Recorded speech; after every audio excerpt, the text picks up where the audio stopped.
বন্ধুরা দেখতে পাচ্ছেন আমাদের দোকানের সামনে কিন্তু টোটাল সেটআপ রেডি হয়ে গেছে তিয়াসা মিউজিকের। আর সেই জন্য এই ভাইরা কিন্তু বলছে দাদা র্যাকগুলো একটু সাজিয়ে নিই, তো র্যাকগুলো সাজিয়ে নিচ্ছে। আপনারা দেখুন তো তিয়াসা মিউজিকের লুকিংটা কেমন হয়েছে আপনারা বলবেন বন্ধুরা, আর র্যাকগুলো কেমন হয়েছে অবশ্যই কমেন্টে জানাবেন।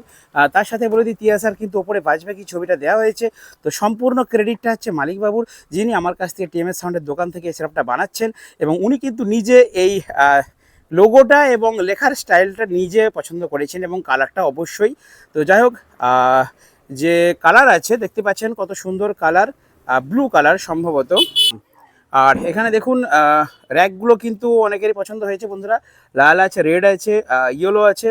তো ইয়েলোটা খুব ভালো লাগছে, আমি বুঝতে পারিনি এত ভালো লাগবে ইয়েলোটা। আগে জানলে অনেক বেশি করে ইয়েলো দিতাম। তো যাই হোক, কেমন হয়েছে লুকিংটা অবশ্যই বলবেন, ভাইয়েরা আছে দোকানে। আর যদি এরকম সেটা বানাতে চান অবশ্যই টিএমএস সাউন্ডের সাথে যোগাযোগ করুন, ওই নাম্বারে একটু হোয়াটসঅ্যাপ করুন।